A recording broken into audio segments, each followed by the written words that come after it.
Season 3 के 1 minute के teaser ने बहुत कुछ बयां कर दिया है और उसी टीजर के अंदर कुछ ऐसी डिटेल्स भी हैं जो आपने मिस कर दी हैं और मैंने भी मिस कर दी थी, इसलिए पिछली वीडियो में नहीं आई। खैर आ जाओ उसी ट्रेलर पे एक बार उन्हीं निगाहों को दोबारा घुमाते हैं और कुछ ऐसा आपको दिखाता हूं जो आप चाहकर भी नहीं देख पाते क्योंकि उसको देखना बहुत मुश्किल था। सबसे पहले शुरुआत होती है टीजर की, ना किसी प्लेयर को दिखाकर जबकि गार्ड्स को दिखाकर, और जो सबसे पहले प्लेयर दिखाए गए वो थे प्लेयर 333। अब इस प्लेयर को देख के मेरी स्पाइडी सेंस खड़की थोड़ी सी और मेरे मन में एक टेडी बियर जैसा सवाल उठा कि आखिर 333 ही क्यों? इस प्लेयर ने तो रेबेलियन फाइट में भी पार्ट नहीं लिया था, किसी और प्लेयर को आप दिखा सकते थे। इतने बड़े बड़े प्लेयर्स जैसे कि दे हो प्लेयर 120 जिन्होंने पार्ट भी लिया था और वो स्टिल अलाइव भी है, उनको ना दिखाकर सबसे पहले एमजी कोइन को दिखाया गया, क्यों? वेल स्क्विड गेम ने हमें ये बता दिया कि ये प्लेयर कितना ज्यादा इंपॉर्टेंट होने वाला है और एक थ्योरी से तो हम सब वाकिफ थे, वो है the triangular theory. Squid game के अंदर सर्कल, स्क्वायर और ट्रायंगुलर काफी ज्यादा इंपॉर्टेंट फिगर्स हैं और जो सीजन 1 के फाइनलिस्ट थे वो हमें फाइनल से पहले ही देखने को मिल गए थे सीजन 1 के पोस्टर में कि वो तीनों एक ट्रायंगुलर शेप में खड़े हुए हैं और उनके साइड में जो खड़े थे वो डायरेक्टर थे, यानी कि स्क्विड गेम का एक बहुत बड़ा हिस्सा। सीजन 2 के पोस्टर में भी ट्रायंगुलर के अंदर जो हमें खड़े दिख रहे हैं वो है एमजी कोइन, यानी कि प्लेयर 333, प्लेयर 222 सोंगी हुन, और उनके साइड में खड़े स्क्विड गेम का एक इंपॉर्टेंट पार्ट द खुद फ्रंटमैन। तो ये थ्योरी हमें बताती है कि एमजी कोइन कितने ज्यादा इंपॉर्टेंट है और खुद सीजन 3 के टीजर ने भी इस बात को प्रूव कर दिया। इस सीन के अंदर गार्ड्स आ रहे हैं और हमें वोटिंग सीन दिखाया जाता है। तो क्या ये एक्चुअली वोटिंग का सीन है? तो जवाब है हाँ भी और ना भी। स्क्विड गेम आपके दिमाग से खेलने वाला है। एक्चुअली इस 1 सेकंड के सीन में हमें 2 फ्रेम्स दिखाए गए हैं और दोनों ही इतने अलग हैं जितने जमीन और आसमान। जब डोर्स खुलते हैं और गार्ड्स आते हैं तो लगता है कि अब वोटिंग होने वाली है, मगर अगर हम बिल्कुल फ्रेम बाय फ्रेम जाएं तो ध्यान से देखने पे हमें दिखेगा कि पीछे वाले जो 2 गार्ड्स हैं उन्होंने हाथ में गन नहीं जबकि बॉक्सेस पकड़े हुए हैं। और पूरे ब्रह्मांड का एक बार चक्कर लगा दोगे तो आपको पता लग जाएगा कि सीजन 1 में एक लौता ऐसा सीन था जब गार्ड्स अपने हाथ में कोई बड़ा सा बॉक्स नहीं जबकि छोटे छोटे बॉक्स पकड़ के लाए थे और वो था फाइनलिस्ट्स को उनकी ड्रेस या यूनिफॉर्म या सूट्स में कहूं देने के लिए, और उसके बाद उन तीनों फाइनलिस्ट को बेहतरीन दावत के लिए ले जाया गया था। तो ये सीन ना कि वोटिंग का सीन है जबकि ये सीन फाइनल गेम से पहले खेले जाने वाले प्लेयर्स के लिए दिखाया गया है। और सिर्फ इतना ही नहीं, जरा ध्यान दो इस गार्ड के पीछे इस लाइट को। लाइट स्क्विड गेम के अंदर बहुत बड़ा रोल निभाती है। गार्ड के पीछे ये वाली लाइट हमें थोड़ी सी डिम येलो कलर की दिखती है and guess what, yellow colour की डिम लाइट हमने लास्ट टाइम कब देखी थी?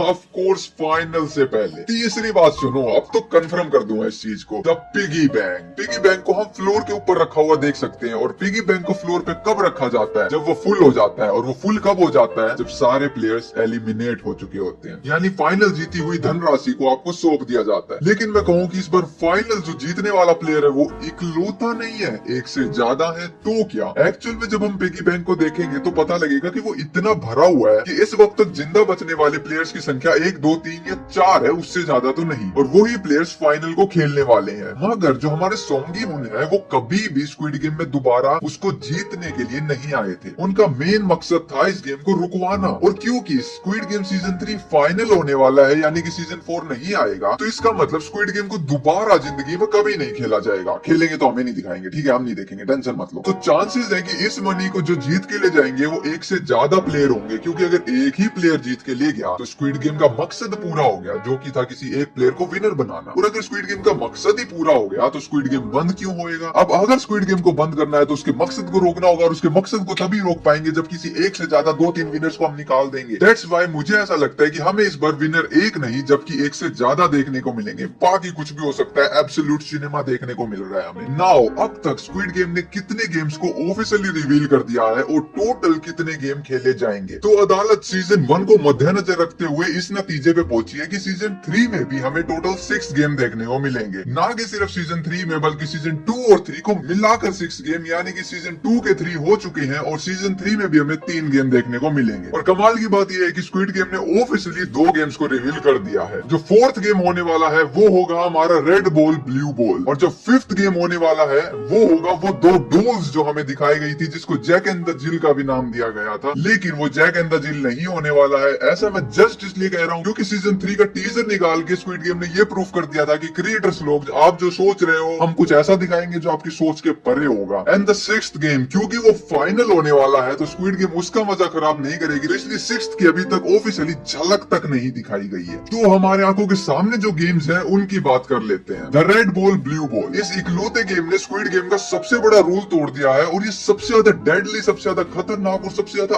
अलग गेम होने वाला है अब तक का। क्योंकि अब तक जितने भी गेम्स खेले गए थे सबसे पहले तो वो चाइल्डहुड गेम हुआ करते थे, एक्सेप्ट ग्लास ब्रिज क्योंकि वो भी सबसे ज्यादा डेडली था। सेकंड, इस गेम के अंदर प्लेयर्स को खुद से टीम चूज करने का मौका नहीं दिया जाता है। अब तक जो भी गेम खेला गया, चाहे वो सिक्स लेज था, चाहे वो मार्बल था, चाहे वो टग ऑफ वॉर था, चाहे वो मिंगल गेम था, जितने भी गेम्स खेले गए सबके अंदर प्लेयर्स को अपनी टीम चुनने का पूरा अधिकार था। मगर अब ये सब कुछ छोड़ दिया गया है आपके लक के बेस के ऊपर। और जैसा कि हमारी दादी जी और उनके बेटे को देखा जा सकता है कि उनकी शक्लें ऐसी बन चुकी हैं कि ये गेम अब स्क्विड गेम का सबसे मोस्ट ब्रोकन गेम होने वाला है, जो कि अब तक हमें देखने को मिलता था मार्बल गेम, क्योंकि उसने ना सिर्फ प्लेयर्स को बाहर से बल्कि अंदर से तोड़ दिया था। और सीजन 3 में भी ये गेम एग्जैक्टली वही भूमिका निभाने वाला है।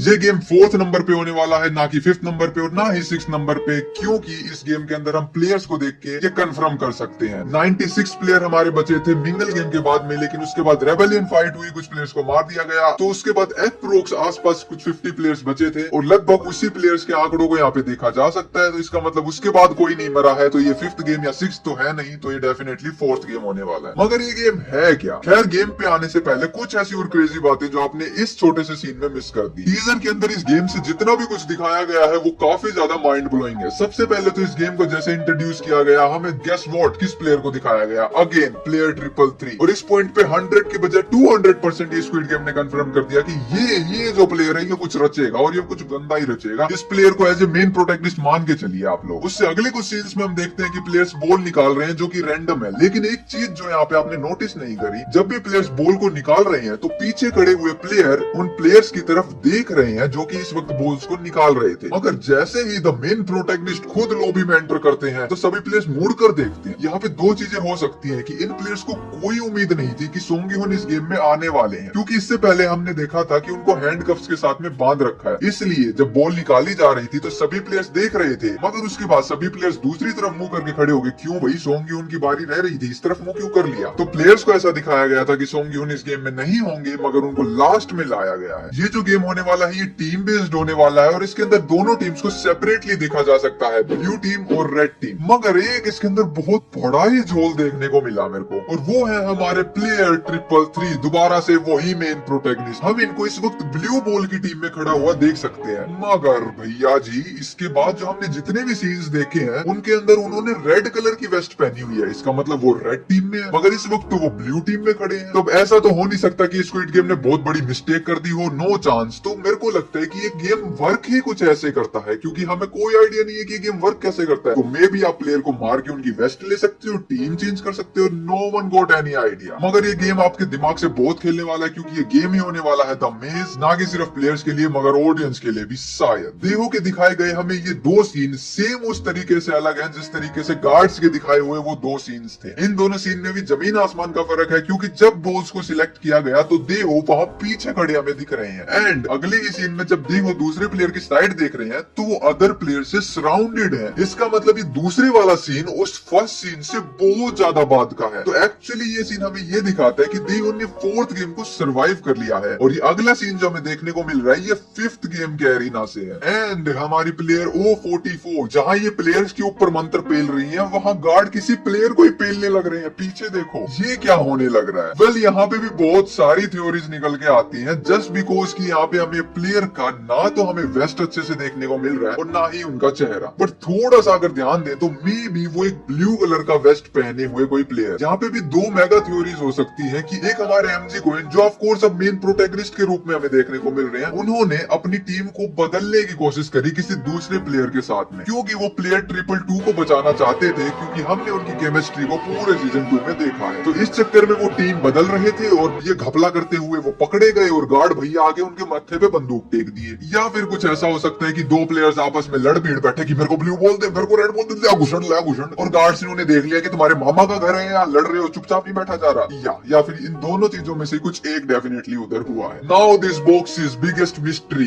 ये बॉक्सेस भी हमें दो कलर में देखने को मिलते हैं, red and the blue, just like the jerseys of the player. Well, इसके ऊपर सबसे बड़ी मेगा थ्योरी यही है कि इन दो बॉक्सेस के अंदर दो अलग अलग चीजें हैं। इस एरिना के अंदर हमने दो वॉल देखी थी, एक के ऊपर बना हुआ है नाइफ और एक के ऊपर बना हुआ है लॉक। और मैंने कहा था कि इन बॉक्सेस के अंदर चाकू नहीं जबकि चाबी है। और वेल, मैं गलत नहीं था और सही भी नहीं था। एक्चुअली इन बॉक्सेस के अंदर दोनों ही है। ब्लू बॉक्सेस के अंदर चाबी है और रेड बॉक्सेस के अंदर चाकू है। तो ये रेड बॉल ब्लू बॉल आखिर होने क्या वाला है? ये गेम होने वाला है एक मेज। दोनों टीम्स को बांट दिया गया, ब्लू टीम को दी गई चाबी और रेड टीम को दिया गया चाकू। इस मेज के अंदर ब्लू टीम जाएगी, उनको अपनी चाबी से कोई दरवाजा या फिर कोई बॉक्स कुछ तो खोलना है और रेड टीम उनको हंट करने के लिए जाएगी। जब रेड टीम का प्लेयर एक ब्लू टीम के प्लेयर को मार देगा तो वो उसके हाथ से चाबी छीन लेगा और जाके वो डोर या बॉक्स खोलेगा। लेकिन ब्लू टीम के लिए ऐसे बहुत बड़ा डिसएडवांटेज हो जाएगा। सो इस कारण से चांसेस है कि ब्लू टीम को कुछ मिनट पहले रेड टीम से भेजा जाएगा। इसी कारण से एक टाइमर गेम होने वाला है। रेड टीम के अगर प्लेयर्स चाबी लेके बाहर नहीं आते हैं तो उन सबको एलिमिनेट कर दिया जाएगा और ब्लू वाले तो रेड के हाथों वैसे ही एलिमिनेट हो जाएंगे। नाउ अब इसी मेज गेम के अंदर हमें काफी सीन्स देखने को मिलते हैं। सबसे पहले तो ये की होल वाला सीन और उसके बाद ये मिनसुक वाला सीन। ये दोनों सीन एक ही साथ के हैं और इस की होल के अंदर से कौन देख रहा है, बल्कि मैं कहूंगा कि कौन देख रही है। इन कातिलाना आंखों को देख के तो मेरे को सिर्फ एक हुसन परी की याद आती है, हमारी प्लेयर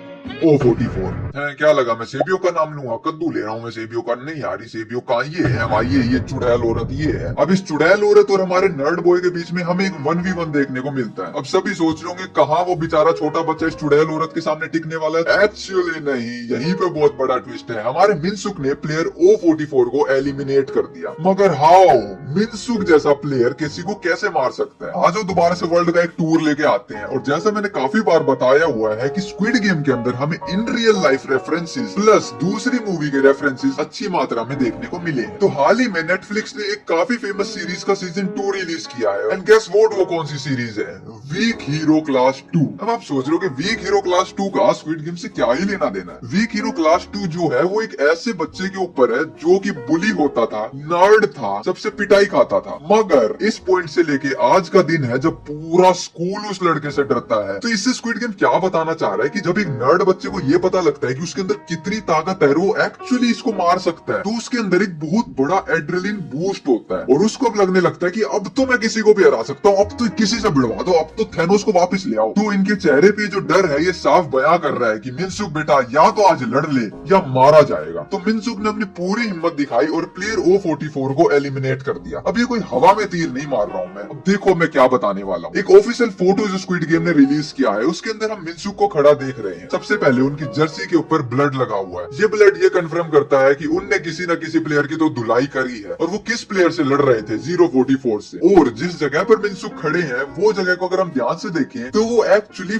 5th गेम के एरिना जैसी जगह है जो कि हमारे 2 डोल्स वाला गेम होने वाला है। तो ये फोटो ये क्लियर करती है कि ना कि सिर्फ मिनसुक ने सामने वाले प्लेयर को एलिमिनेट कर दिया है बल्कि 4th गेम को भी सर्वाइव कर चुके हैं। और इतना ही नहीं, अभी तो ये सुनो, मिनसुक की जर्सी को ध्यान से देखो, ध्यान से तो मत ही देखो, आंखें बंद करके भी देखोगे तो दिख जाएगा। मिनसुक की जर्सी के ऊपर इस वक्त सर्कल है, मगर टाइम में पीछे चलोगे तो पता लगेगा कि लास्ट टाइम उनने जब वोटिंग करी थी तो क्रॉस प्रेस किया था। तो एकदम से हेलो, ये क्रॉस से ओ कैसे बन गए? क्रॉस से सर्कल तक आने का एक लौता जरिया है कॉन्फिडेंस। ऑफ कोर्स जिस कॉन्फिडेंस की मदद से उन्होंने प्लेयर को एलिमिनेट किया था, ये सारी चीजें क्लियर करती है कि मिनसुक ने 4th गेम सर्वाइव कर लिया है और वो 5th के लिए तैयार खड़े। अब इसी गेम के अंदर हमारे फाइनलिस्ट मेन प्रोटैगनिस्ट की भी बात कर लेते हैं। ये इंसान इतनी बुरी तरीके से डरे क्यों हैं? सबसे पहले तो ये ब्लू बॉल पकड़ के खड़े थे और अब रेड जर्सी पहन के खड़े हैं। आई डोंट नो उन्होंने ऐसा क्या किया, मगर टीम तो उनने स्वैप कर ली। नाउ इस सीन के अंदर हम उनके गले के अंदर एक चैन देख सकते हैं। ऑफ कोर्स जिस चैन के साथ में एक चाबी बंदी होने वाली है। ऐसा क्यों? क्योंकि जो हमारी प्लेयर O44 थी उनके हाथ में भी वही चैन थी जिससे चाबी बंदी हुई थी और इन्हें ये चाबी मिली थी उन बॉक्सेस में से, क्योंकि ये ब्लू टीम में थी। तो MG कोइन वाला ये सीन हमें ये दर्शाता है कि इस वक्त उन्होंने किसी प्लेयर को एलिमिनेट कर दिया है। इसके कारण से इनके ऊपर इतना खून लगा हुआ है, इनकी शक्ल ऐसी बनी हुई है क्योंकि ये थोड़े से घबरा गए हैं। He is not a murderer, he is not a killer, वो बस एक ट्रेडर थे। और काफी बार हमने इनको सीरीज में ऐसी शक्ल बनाए हुए देखा है जब इनको थोड़ा सा रिग्रेट होता है अपने लिए हुए हर एक्शन के ऊपर। जिस स्क्विड गेम में किसी को मारने नहीं आए थे, ये तो यहाँ से निकलना चाहते थे, प्लेयर 222 के साथ में अपनी जिंदगी बसाना चाहते थे, मगर अब इन्हें यहाँ पे कत्लेआम करने पड़ रहे हैं। तो इस कारण से इनके चेहरे के ऊपर ये थोड़ा सा डर देखा जा रहा है। तो इन अफवाहों पे भरोसा मत करना कि इन्होंने प्लेयर 222 को एलिमिनेट कर दिया है, ऐसा नहीं हुआ है। बस इन्होंने किसी को उड़ा दिया है, इस कारण से घबराए हुए हैं। और ये बात कंफर्म होती है उनके गले में टंगी हुई चाबी से। तो हमारे सेकंड मेन प्रोटैगनिस्ट भी फोर्थ गेम को सरवाइव करके फिफ्थ में जाने वाले हैं। नाउ हमारी दादी जी और उनके